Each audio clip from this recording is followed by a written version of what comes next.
Tapalif Laura, Fiskama agus falchi don Tachatas PRCA Alapa. It's Misha Sheen Francis agus Hami Namfesh the Campaign Collective. And for those who don't have the Gaelic, welcome to this PRCA Scotland, PRCA charity not-profit event. My name's Simon Francis and I'm part of Campaign Collective as well as being chair of the PRCA Council. So that's all my Gaelic will cope with at the moment, but hopefully we'll do more as if I come to other PRCA virtual events. But thank you so much to Iain for agreeing to take part in this. And as Laura says, if you do pop any questions you've got into the chat box, then that'd be great, and we'll take them as they come up. We're also going to try and do a bit of networking. So when I'm actually learning the Gaelic through the university, they break us off into breakout rooms of 2 or 3. So later on we'll try doing that, so you can actually perhaps meet some people who you've never met before virtually as well. So it may completely go wrong, in which case we'll know not to try it again. But let's try something. So anyway, well, first of all, Iain, thanks again for joining us. And I suppose what would be really useful for all of us, everyone's lives are changing at the moment, and I think it'd be really useful for us all just to have a sense of kind of how has the coronavirus and working remotely affected the news operation, and what's life like in a virtual newsroom? I think you've said it pretty well in your introduction there. It's changed everything for everyone, not just newspapers or news outlets in general. So we're all stuck in our own homes for the moment, which from a newsroom perspective is makes things demonstrably harder every day. Just being in a newsroom without realizing it, the information that you soak up just by being able to being in the same ear space as things around you going on, you don't actually realize how much you pick up in a newsroom until you're not in a newsroom and you need to do it you're in your bedroom, if that makes any sense. So with all the tools that we have for Zoom or what other office applications we have, nothing replicates that newsroom experience, and it means that we're doing our level best not to get ratty with each other, but we do today, same as every other day. Just not knowing what the person next to you knows, just because you haven't been able to overhear what the conversation that they've had in by text or by Gmail, whatever. And we try and replicate that with different tools, and we get most of the way there, but it's really difficult. It's just difficult not being in the same space as your colleagues for those kind of conversations, especially when it's a breaking or developing story. But that said, the fact that we've been able to do it at all, and again, what's true for newspapers is true for everybody, it's just been a miracle, really. Certainly from a daily miracle from my perspective in the newspaper world. So we're still producing the same pagination. By pagination, I mean the number of pages that we were pre-lockdown. Now that's bearing in mind that there's no sport, there's no theatre, there's no cinema, there's no going out, but there is this biggest story the world has, biggest story our generation has certainly ever seen. So yeah, what's life like in the virtual newsroom? It's interesting. We're having to start earlier, work later.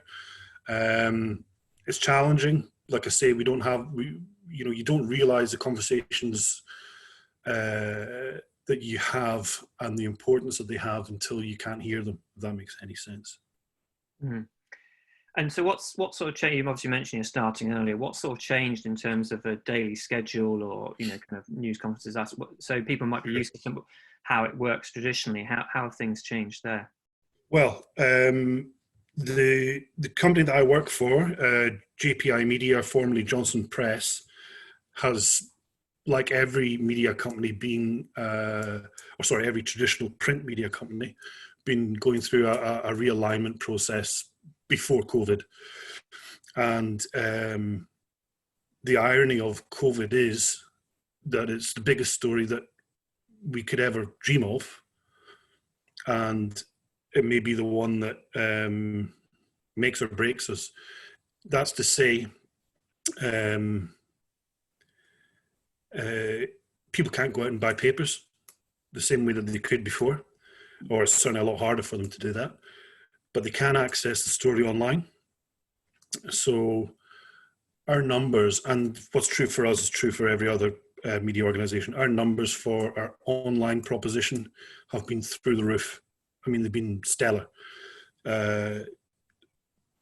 Numbers-wise, so for the Edinburgh Evening News, it's not been uncommon for us to get 1 million page impressions a day, whereas 6 months ago, 100,000 a day would have been pretty good. Well, it would have been average, in fact, in fairness. But from that, you can see that we're doing about, at the moment, probably about 25 to 30 million page impressions a month. Now, that's for a city the size of 500,000 people. That's pretty good. However, because of the way that the world is turning, we're still not getting the revenue return on digital that we had from print. Just, you get digital pennies where you used to get print pounds. That is one way of putting it. So the irony is we've got the biggest story of our life, we've got the biggest audience of our lives, and it may still be the death of us. We'll see in that sense. So yeah, so that's where we're at with it. And again, what's true for the company that I work for is true for every media company that's out there just now. We're all contending with the same issues.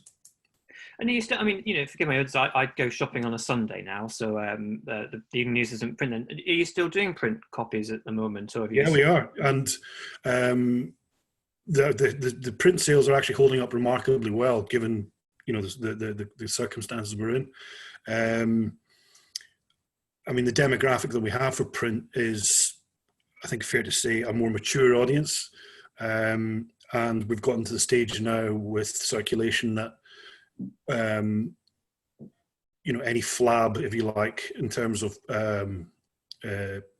passing trade has really been cut off long since, in fact. So the people that we have in print are very, very loyal to the product, and they're perhaps your mum or your dad, people who are perhaps a little bit slower to engage with the online proposition. But they're the ones that are still going out and buying going to the newsagent, God bless them, when they're taking the dog for a walk. I suppose actually that's quite an important point, though. Just, I mean, in terms of making sure that audience still gets access to the news and to reliable sources of information. I mean, absolutely. Actually, that's that audience continuing to have a print publication is actually quite vital at the moment. And I think. I think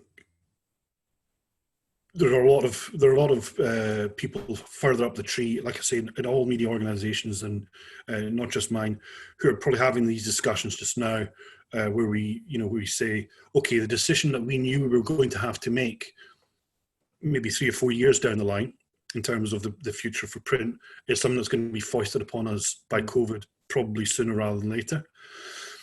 But there's still a desire. And a real desire to keep print going for as long as possible, for no other reason than it's still, number one, it's a huge revenue generator for us as part of our package, but it's also what we do. and the expertise and the professionalism that's been built up over the years is not something that we want to give up lightly. Yeah. I mean, Laura's just popped a question into the chat, and just for people who've joined late, if you do have questions, just pop them into the chat box there. Links into that really is sort of what are the plans for the group Modernise? I mean, you've had a sort of a slight job change, or your job title changed, and you want to just give us an update on? Yeah, sure. That? I mean, COVID's timing couldn't have been worse for us. Again, it's what's true for us is true for everybody. But JPI Media was in the middle of what we call a digital acceleration plan, or DA as we call it in the office for short. Now, basically that was essentially realigning our output towards digital properly. Now, every newsroom has habitually, and historically been geared towards the output of newspapers in the print, context of, and indeed in if you look at it in the TV context, the 6 o'clock bulletin, for example, in a newsroom, would be king. Likewise for radio, you would have set bulletin times, and they would be your work towards moments. With DA, we realised essentially that there are 3 peaks in the day where people want to access content online. That's pretty much before they work, at their lunchtime, and at tea time, and then in the evening, a kind of gentle slope down. If you've seen any graphs on media consumption for online, those are the way they follow. It used to be more pronounced when desktop was king, but obviously with mobile, it's, we've got access to online media throughout the day, but it still does follow those kind of preset times, which makes sense really, because that's when people have time in their hands when they're not doing the work they need to be doing. And so our output has been more geared towards filling those time slots, and also making sure that, for example, we know that people are starting to consider their weekend plans on Tuesday, Wednesday. So we would start to gear that content to, to those time slots.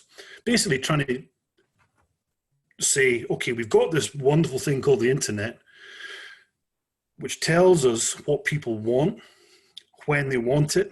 Let's start serving it. And that's pretty much what digital acceleration is. And it's moving all your resources away from a dwindling, let's be frank, output, which is print, and pointing it towards digital. And as you can imagine, it's like turning candle makers into bulb makers.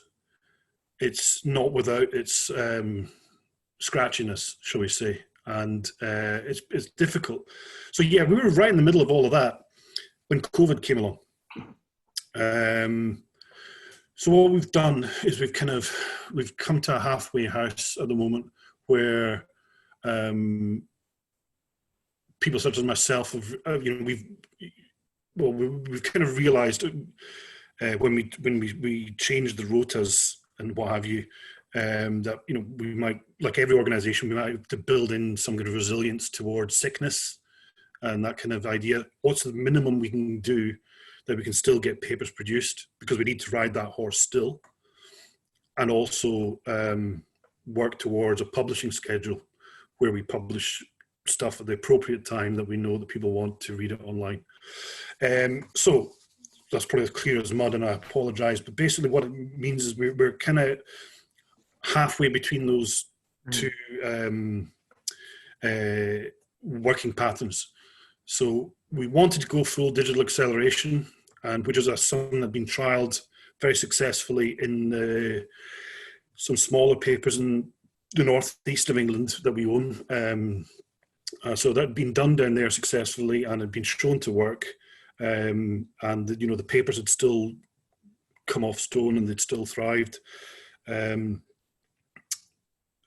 but just with the number of people that we have here, we've kind of said, let's just put our foot on the ball a little bit and make sure we can maintain the product just now through these really tough times, and then we'll go the next step when we're all free again in the summer. We'll come on to talk a bit about what that might look like when we're all free again. But I suppose what would be, I mean, what you've described obviously has huge implications in terms of all PRs that engage with the papers. I mean, in terms of just that sort of schedule, in terms of when you're looking for the sort of content Absolutely. That you're looking for, and when you need that, and the deadlines and things like that. But I mean, what's your impression been sort of so far in terms of what you've seen sort of in the last few weeks from charities and not-for-profit organisations? Are you getting what you need from us? What do you need from us at the moment? Well, it depends. I mean, first off, you know what I've said to anybody that's working in your field is you need to realise that you are probably about 9. Well, it depends on the publication, obviously. Certainly in our publication and city publications and national publications, you are, let's say, 9 pages down. Well, that's probably not, yeah. I do 4 spreads a day and a splash on COVID, right? So that means that's 9 pages. So that could have been anything previously, but they're definitely going to be COVID. And I know that, so my page plan for tomorrow, I've got 9 pages blocked off for COVID. So if you're involved in that, if you're in that area, great. But you need to understand that if you're not in that area, the chance of you getting in the paper are that 9 pages less. So that's just the way it is. I mean, that's that can't be helped because, and we discussed this. We discussed this ourselves, and we discuss it daily. The mix on news, but it does seem to us to try and not do COVID just for the sake of not doing it because people might be bored of it. Okay, there's an element of that, but you can't turn your face away from what is the biggest story of our generation. You just can't, and we need to report it. So that said, if your organisation is in that field that it's got a COVID angle, great. We'll still need stuff from you. If it's not, then things are tougher for you. Yeah. But what it does, sorry, and we can go into details later on, but in terms of case studies and what have you. But what we do need from you guys is pretty much ready-made packages. I know that sounds greedy, but for things to work for us, especially with the pressure that we're under, for us to help you get your message across, it needs to be something that approximates to a story that I might be able to print without doing too much to it when it arrives with us. Because what I need to say at this point is that's true for my interaction with any external source, not just charity PR, but commercial PR, whatever. The least work I can, the least keystrokes I can do to get what you've given me into my publication, the happier I am. Yeah, and I think a lot of hopefully a lot of PRs anyway would recognize the kind of need to write different styles for different outlets, and kind of having different releases that work for different audiences, etc., etc. Sure. I mean, so hopefully that is what PRs are doing. I'm sure I'm sure there are examples where that's not happening, but obviously hopefully we'll see PRs being able to respond to that. And I'll be frank again, it's I got what was a really nice release today from a company who they do food boxes for elderly people, and they were doing that pre-COVID. I think the business case for this was, let's just say I'm a son. I've got an elderly mum. Basically, it's meals on wheels, private meals on wheels. Essentially, that's what it is. So they sent me a release today, and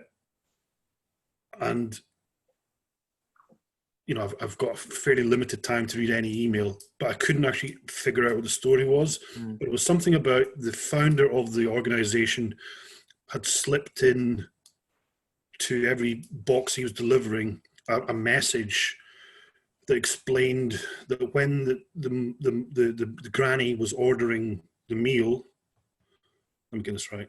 When granny's ordering the meal, she can have a chat with the person on the other end of the phone, just to have a chat, because they're nice people, and this might be the only chat that the granny has during the day. So that was the story when I finally got there.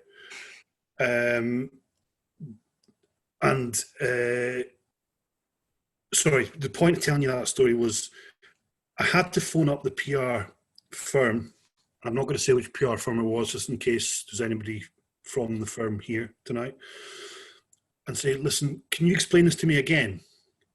Now, I shouldn't have to do that. Yeah. But when I did go through that step, it turned out, okay, I said, right, I get it now. That's a really nice story. We'll do it. Albeit it's a free advert, but that's by the by. So, yeah, I suppose the what I'm trying to say there is it helps if I can not spend my time having to phone people up.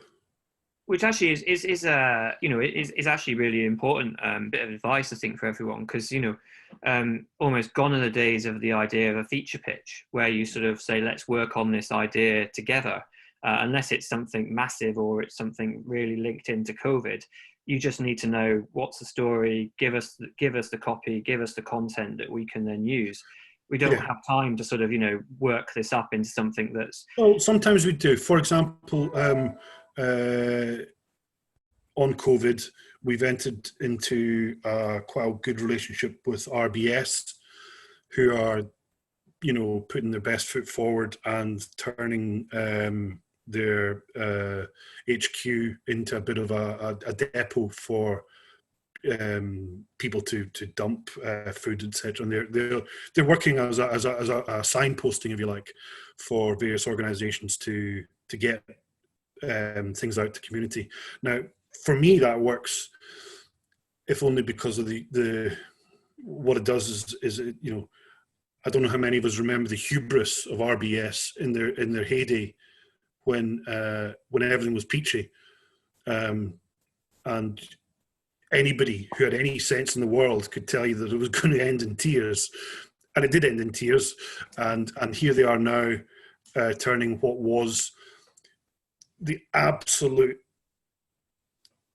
you know, totem of their hubris, which was their massive headquarters at Gogar, into what is the right thing, if you like, which is their something for the community. And you know, it's a really good example for me of how COVID has literally turned, you know, put the whole table up in the air. So that's why I like that, and we've worked really closely with them, and we'll be doing, you know, we've done multiple hits, and we've planned into our editorial schedules stuff with them, which is good. So what else? I mean, what else do you need from PRs and the industry at the moment? Is there anything else that we can do to help? Obviously, you mentioned about the kind of, you know, the reputable news source and making sure that we're supporting kind of, you know, proper media outlets like yourselves, you know, as much as possible. Is there anything else that we can do? Yeah, it's just, I mean, I was thinking about this before I came on. I mean, a few of the names here I know. Some of you guys, I think, have maybe been in to see me and spent time with me in the newsroom previously. Now,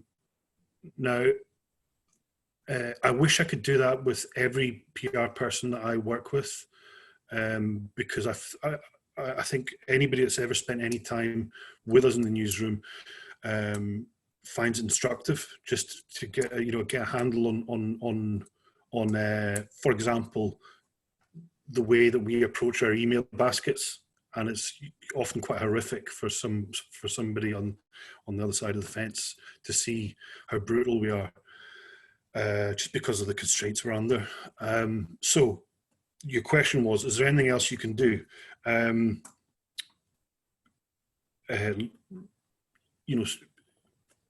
Clear, straightforward releases and op notes sent as early in the day as is possible. I mean, so one of the spreads we're doing for tomorrow for the evening news is something I tweeted about today, was the effects on some businesses in the city who kind of rely on that tourist buck, who are saying to us, we're not going to be here for lockdown easing up just because the government has drawn some of the help packages really quite tightly, and so they don't have access to cash to tide them over. So, for example, pubs. I mean, a lot of your members' clients might be in that field. Pubs are saying, okay, if you're saying to us that the lockdown starts to ease in the summer, but there's still going to be social distancing, how do we manage? Now, that's the spread that we did today. The reason I'm mentioning that is because at 4 o'clock, an MP's, a city MP, his assistant emailed us a story about how this MP was writing a letter to all of the major pub chains asking that anybody who was a pub tenant have their rent deferred for a few months, which would have ideally fitted into that spread that we were discussing. Now, not to say that we're so inflexible that we can't change the spread at 4 o'clock, but I'd rather not. Mm. And if I'd had that, and what I said to the guy was, listen, this is really good. I'll try and find a space for it, but the difference between me getting that release at 9 o'clock and 10 o'clock is that could have been the main spread, the main angle for the spread, and is now fighting to get a line in that. So, reason for mentioning that, so lucidity, timeliness. If you can give us something 2 or 3 days ahead, if it's an embargo thing, I can see my a former colleague and very close friend Ruth's on the call. Who works for the Kirk. The Kirk are really good at just maybe doing a wee bit of forward planning with the releases that they do, so that I know, for example, that on Friday, when I've got 2 papers to fill, which is the paper on the Saturday, and also on the Monday with 3 reporters to fill 2 city papers, I will be able to rely on an embargoed Monday story quite often from the Kirk or from a range of different people. The Bank of Scotland is really good at doing monitoring reports, which they embargo for Monday. Now, that's a stick-on page lead, as we say. And if I know I've got that ready to rock, that's something else, one less thing for me to worry about. So what can you do to make my life easier? If you can give us stuff in good time that fits in, again, if you've got an understanding of the agenda going around, an understanding of the wider agenda, what I mean is what else is happening in the world. That always helps as well. And yeah, just, I don't mind being pestered for have you seen this release, because I'd rather be pestered for a release I haven't seen and then see it than not, if that makes sense. So before the chat box becomes alive with everyone pestering you with what releases you've missed in the last 24, 48 hours, actually Hannah's got a good question, which is just around you in terms of that email. Is there anything that will make it stand out in your inbox? Yeah. So we use the Google Mail suite, as do certainly Reach, who is formerly Trinity Mirror. They use the Google, basically Gmail. I don't know how many of us are on Gmail, but if your subject line bleeds off the end of a Gmail standard window, it's going to get deleted before I've even opened it. And if you say press release colon, well, I'm gathering that it's a press release. I don't need to know that it's a press release because It's the press, yeah. It's coming. Yeah, it's coming from a PR address. It's going to be a press release. So that's two wasted words before you started. If you can include the word Edinburgh case study in your subject matter, chances are it's going to get opened. Great. Well, as we've just moving things on, as you've mentioned the case studies, let's talk about kind of what started, why you originally agreed to do this was sort of policy change back a few months ago, where and I think a lot of people kind of had strong opinions on the fact that you had said that going forward you only wanted to have stories from charities and campaigns if there's a case study attached to them. And I think a lot of people probably sort of reacted going like, oh, it's one rule for us, another for other people, or what about the people who are kind of confidentiality and all sorts of things. But I'd be interested to sort of hear kind of what was the obviously at the end of the day we know that the people are interested in people, and was the decision taken because it linked into the modernization and the digital first and the what happens in terms of clicks, or what sort of prompted that decision? And do you want to talk a bit more about kind of what that decision means for charities?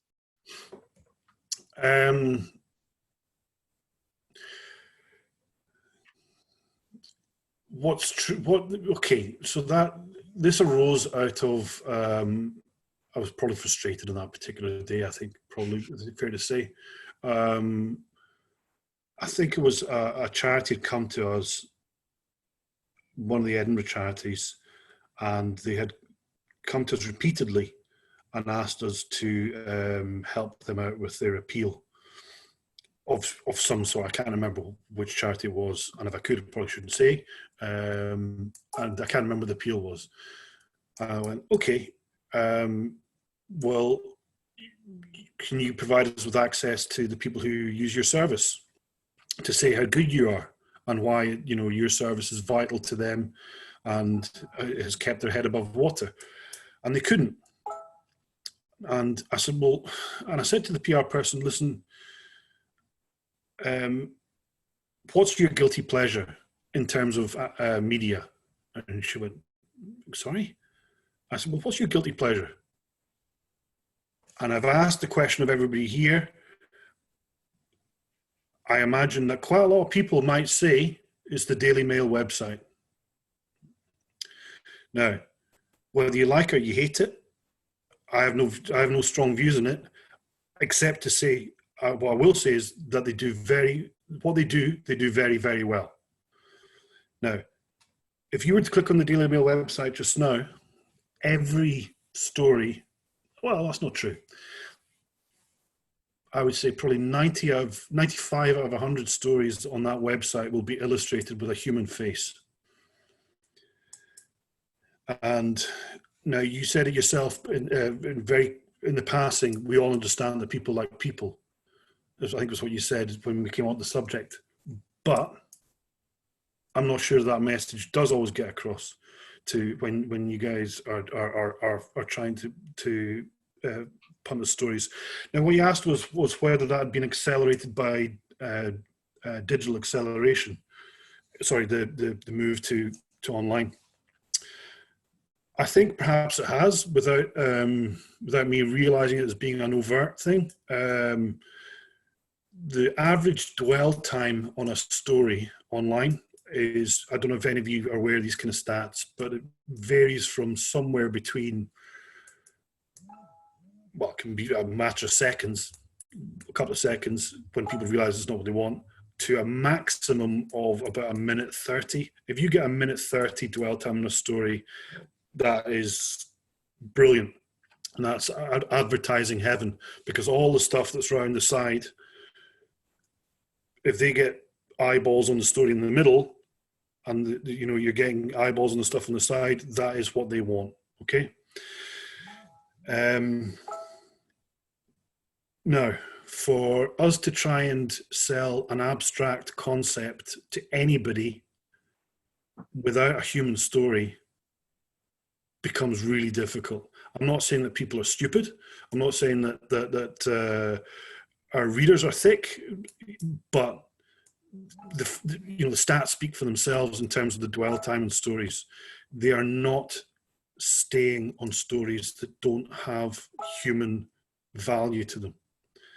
Now, the next thing that happens is the guys who come up with the publishing. Sorry, there's a new thing that's driving our commissioning structure for our paper, but not just for our paper or our papers plural, but also for all media in the coming age, which is something called a publishing schedule.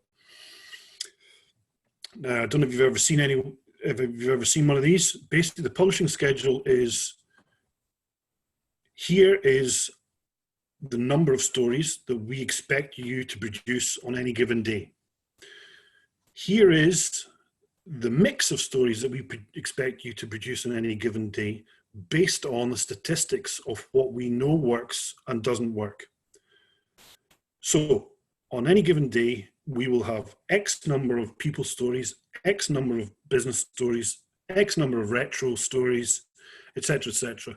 Now, you might think, oh God, that sounds very Big Brother, but we kind of do that anyway, and we always have in terms of a story mix in a paper. There's always been a set number of sport pages, a set number of news pages, features pages.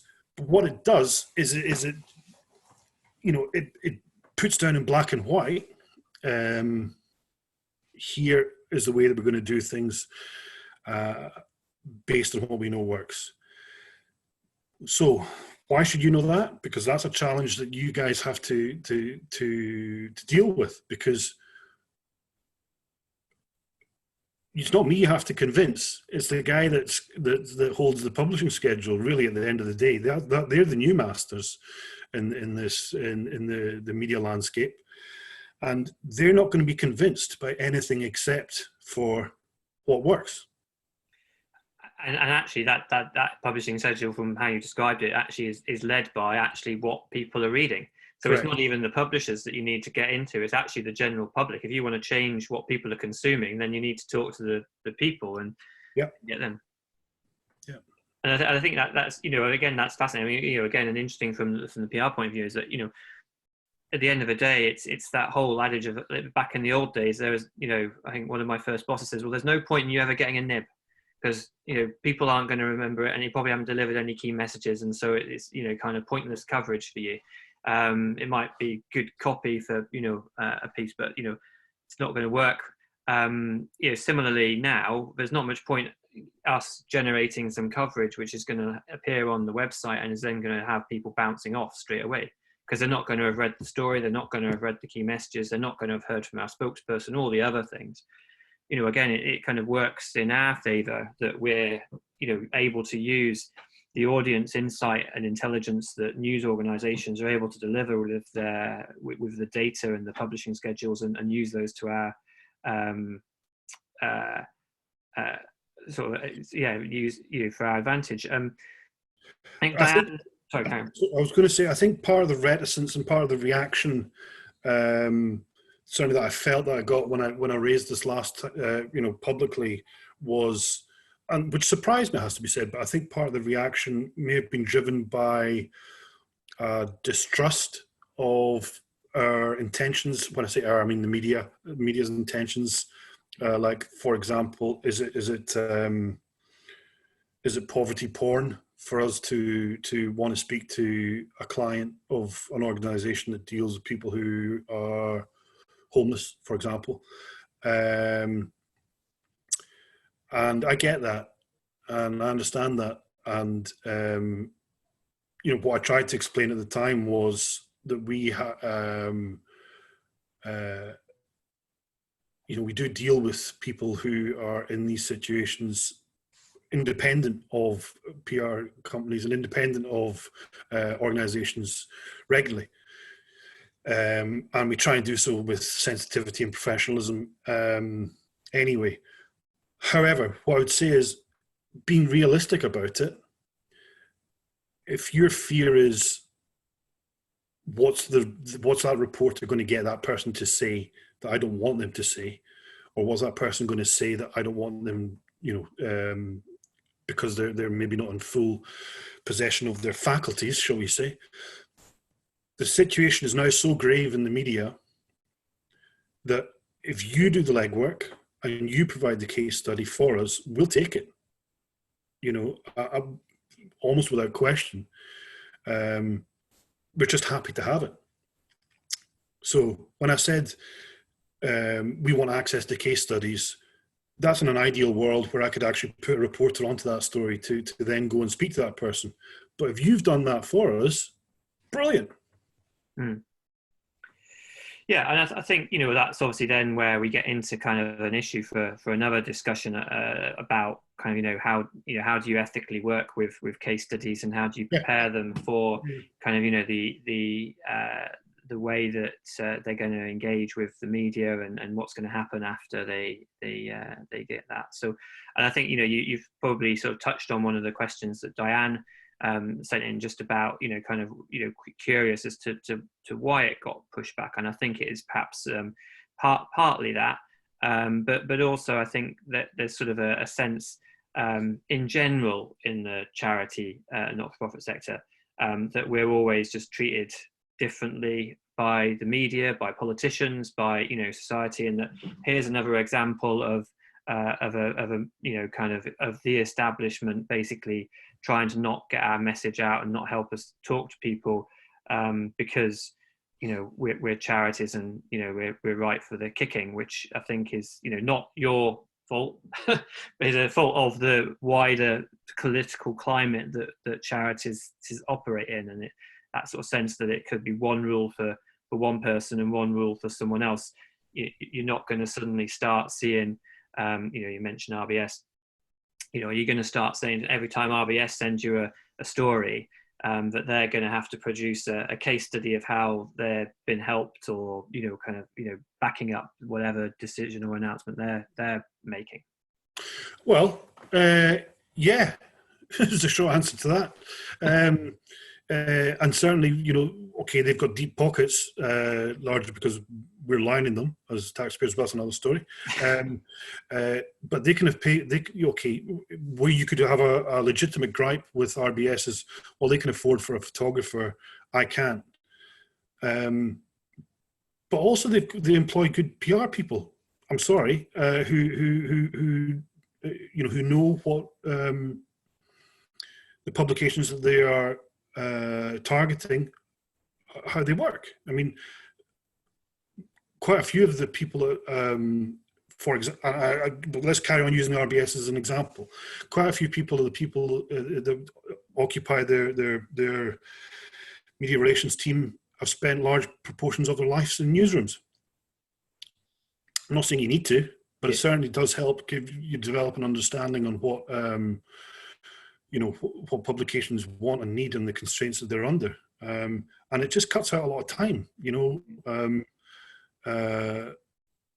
which I think is what you've said, kind of previously anyway, about kind of, what we need to do in order to help you get our message out. And that is kind of, cut down the amount of time.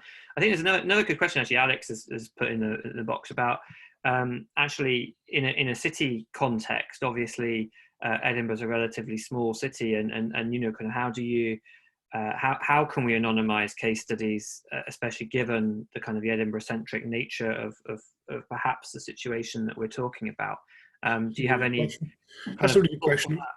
What I would say in those circumstances is I would always like to work with any PR that came to me and said, listen, we have our so I'm just wondering what's happening with Helen's iPhone there. There she is. Yeah, so I would say in that circumstance is discuss it with us. You know, we're not going to publish anything in those circumstances where we haven't had a discussion with you. So let's just say, for example, that was a situation involving victims of sexual assault. I think that was one of the contexts that when I raised this issue the first time around, that people said, well, what about this situation? And I didn't want to go too strong on a public forum like Twitter, but my feeling then was my feeling now. I've probably got more experience of dealing with victims of sexual crime in my experience as a journalist than quite a lot of people who are punting me stories about the victims of sexual crime. I know the law, and I'm not sure that the person on the other end of the phone necessarily knows the law. So I know what my responsibilities are, and furthermore, having been in rooms with people that are unfortunately victims of sexual crime, I have learned through being sometimes young and gauche and stupid, and developing an experience over 25 years as a journalist to where I am now, that I think I'm well placed to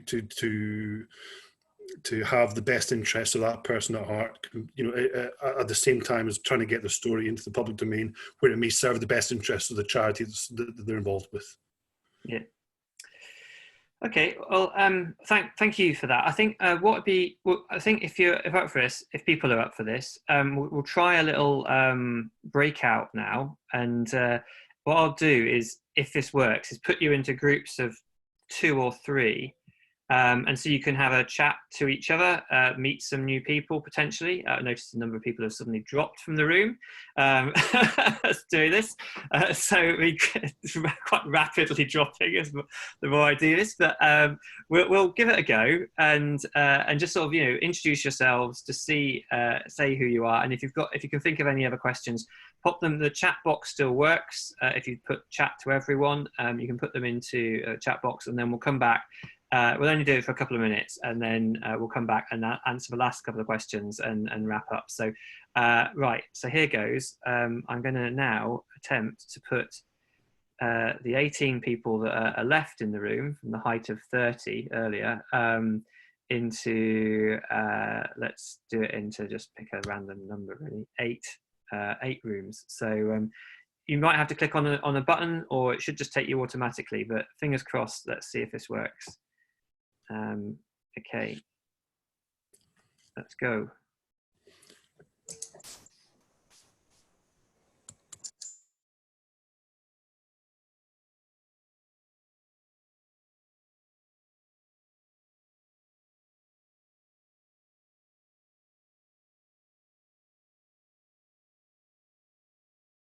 Hi.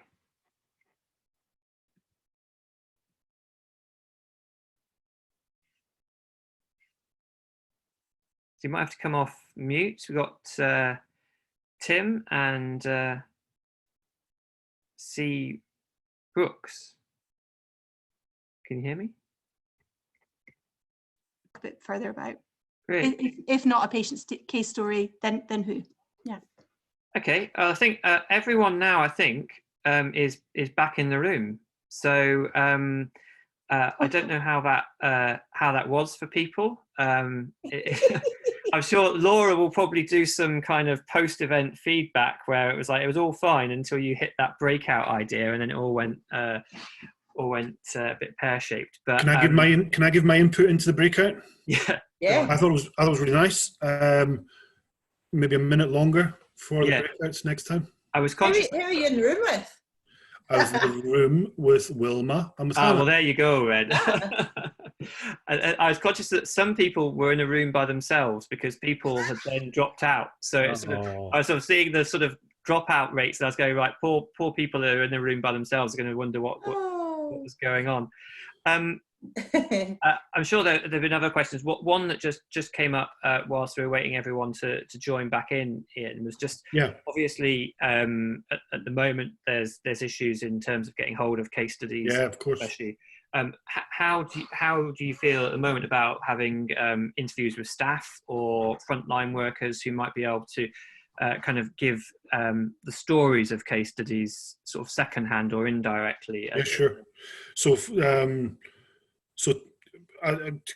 to give you an example, today's front page for our paper was the death of quite a number of people at a city care home.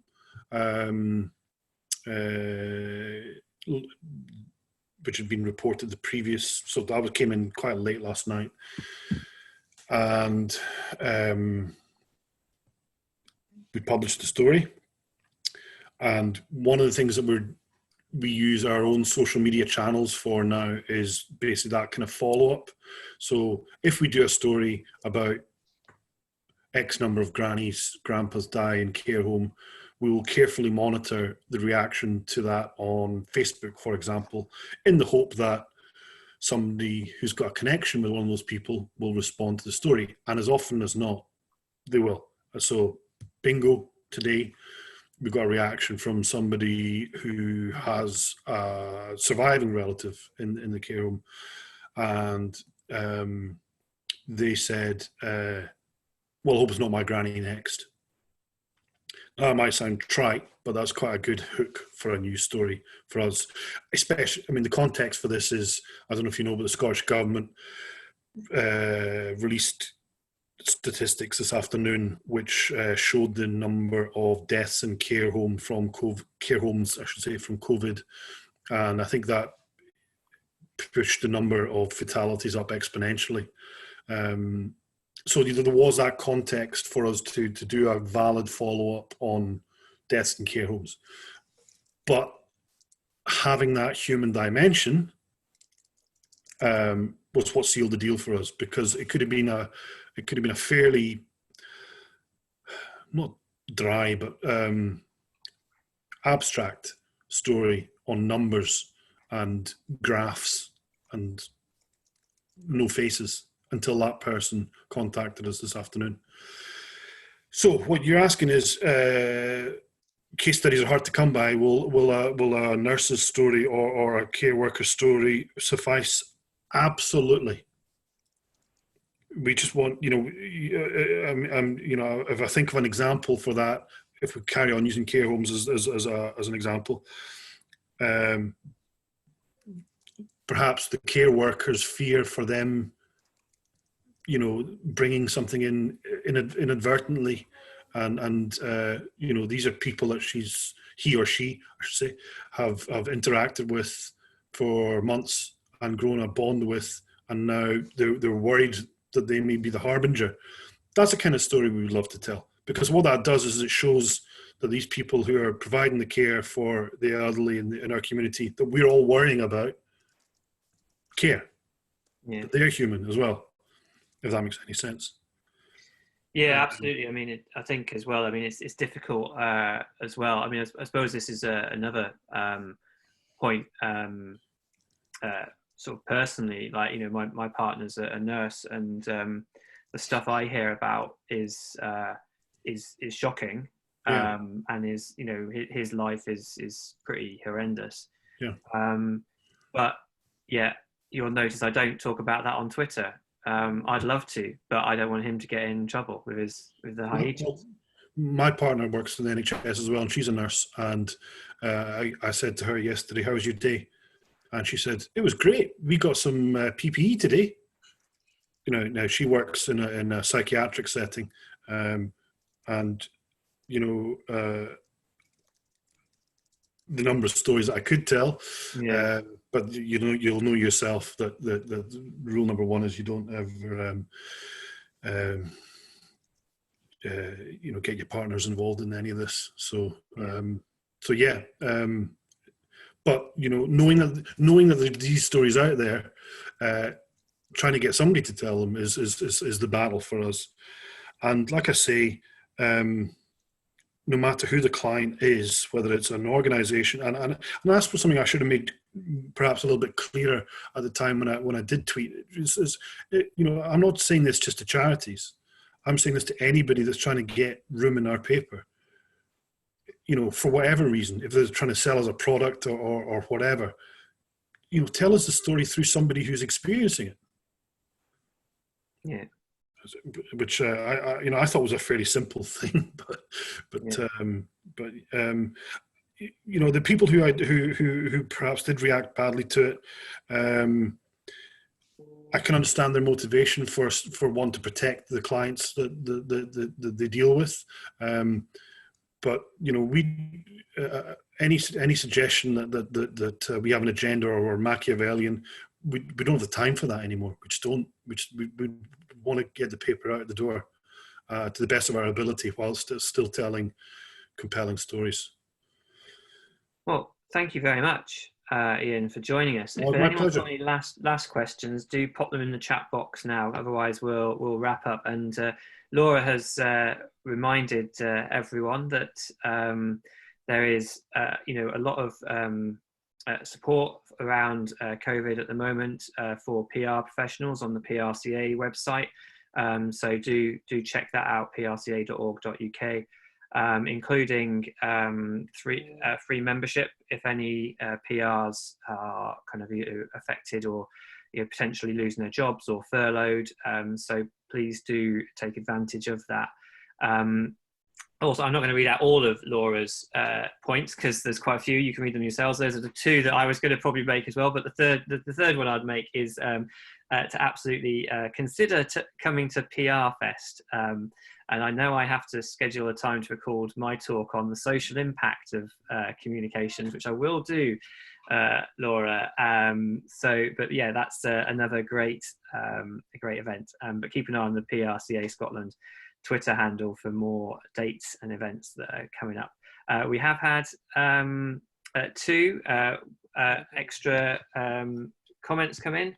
That's my partner probably ringing to tell me that they've now got COVID on their ward, which is probably not great. Anyway, so a couple of last questions. So first of all, actually, Helen saying that the Evening News has treated human interest stories really well when you've dealt with them in the past, and then the kind of the final point from Sarah is just around the long-term impact of COVID and how I think we talked a bit about how you'll operate.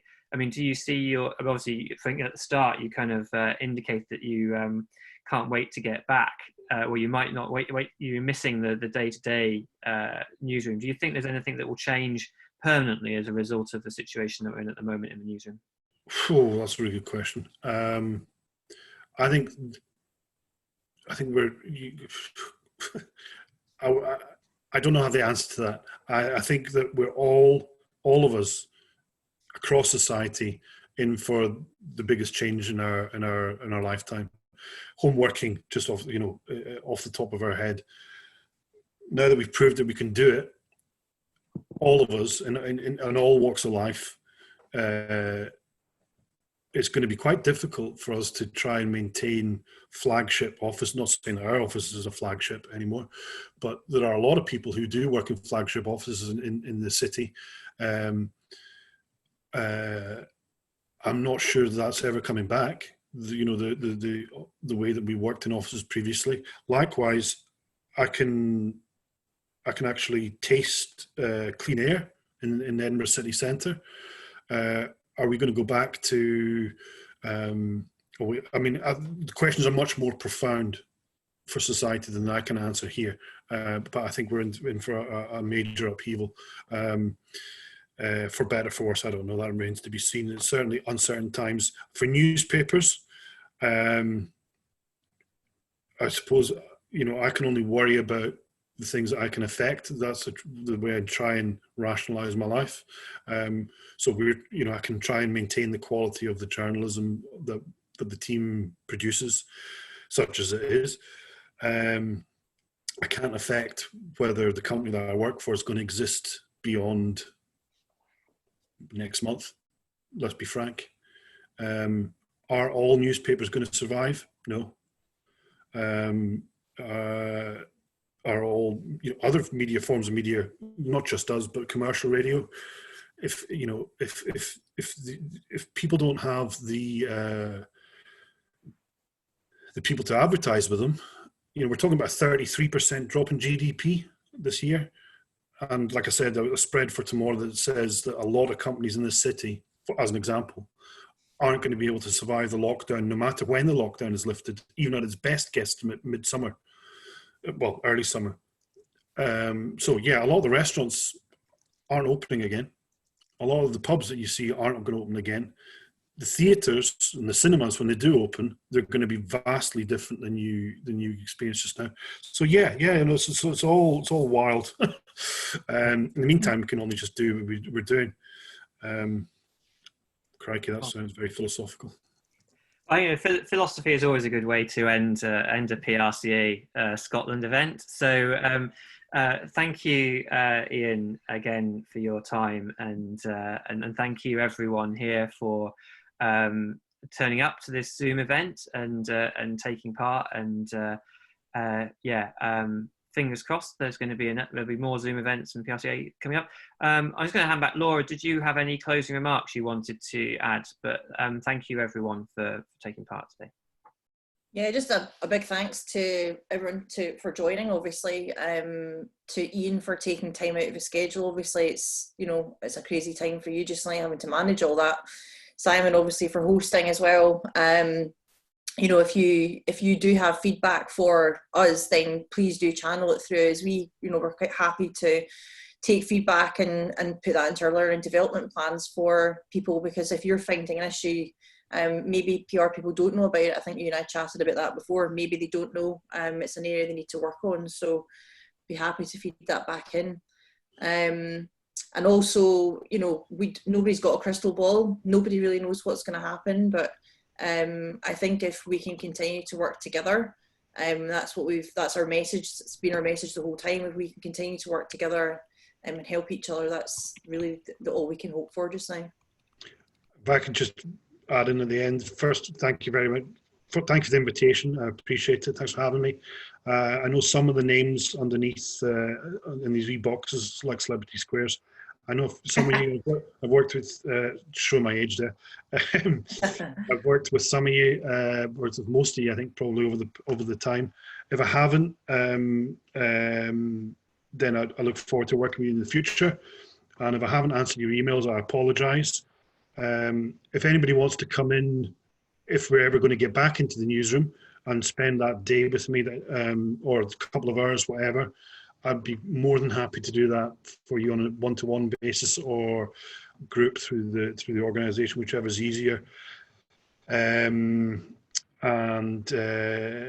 thanks again for your forbearance and thanks for having us. And anything I say in hashtag PR Chums is meant purely with the best of intentions. And if it wasn't for you guys helping me out every day, then the paper wouldn't come out. So thank you.